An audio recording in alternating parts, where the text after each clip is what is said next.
اہل حدیث کا ایک ایک بچہ، ایک ایک بڑھا، ایک ایک ماں، ایک ایک بہن بیٹی اس بات کو اپنا فرض سمجھتی ہے کہ ابو بکر کی صداقت کو بیان کیا جائے، عمر کی عدالت کا تذکرہ کیا جائے، عثمان کی صحابت کو بیان کیا جائے، حیدر کی شجاعت کو بیان کیا جائے، معاویہ کے تدبر کی بات کی جائے، طلحہ اور زبیر کی منقبت کو بیان کیا جائے۔ ویسے ہی بعض لوگ اس بات کو اپنا فرض سمجھتے ہیں، اپنی مجلسوں میں، اپنی بزموں میں، اپنی محفلوں میں صدیقہ کائنات کی شان میں گستاخی کو کیا جائے، ابو بکر کی شان میں اہانت کو کیا جائے، عمر پر تبرع کو کیا جائے، معاویہ کو، حسن و حسین پر، طلحہ زبیر پر گندگی کو اچھالا جائے۔ اللہ کے فضل و کرم سے علامہ شہید حبیب الرحمن کے بیٹے ابھی زندہ ہیں، جب تک ہمارے جسموں میں جان باقی ہے ابو بکر کی صداقت کے نعرے کو لگاتے رہیں گے۔ نعرہ تکبیر! صداقت مسلک اہل حدیث، عظمت صحابہ، شان امیر معاویہ، علامہ معتصم الہی ظہیر،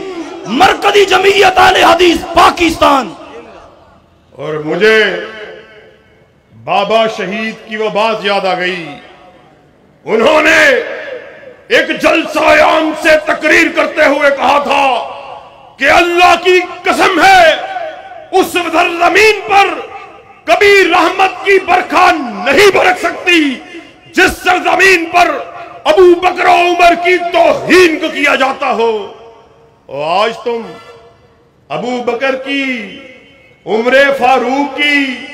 معاویہ کی، ان جلیل القدر اصحاب کی شان میں تنقیس کو کرتے ہو۔ اللہ کی قسم یہ جلیل القدر صحابی دنیا میں نہ آئے ہوتے، آج ہم کسی بت کدے میں بتوں کی پرستش کر رہے ہوتے۔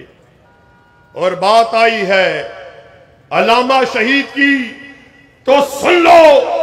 انہوں نے اپنی زندگی میں نصف درجن سے زائد کتابوں کو لکھ کر باطل فرقے کو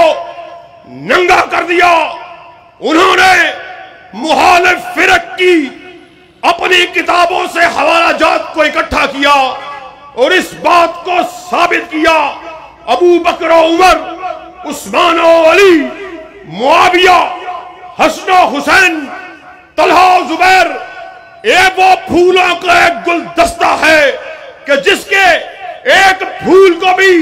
اس گلدستے سے نکالا جائے پورا گلدستہ مرجھا جائے گا۔ اور ساتھیوں، علامہ شہید کی کیا بات کی جائے کہ جن کی ساری زندگی باطل فرقوں کو للکارتے ہوئے گزری، اور انہوں نے صرف تقاریر نہیں، نعرے نہیں، تحریر نہیں، کالم نہیں، بلکہ اپنے عمل سے اس بات کو ثابت کر دیا جس دھج سے کوئی مقتل میں گیا وہ شان سلامت رہتی ہے۔ یہ جان تو آنی جانی ہے، اس جان کی کوئی بات نہیں۔ کتاب اللہ حدیث مصطفیٰ کی ترجمہ، مرکزی جمعیت اہل حدیث پاکستان۔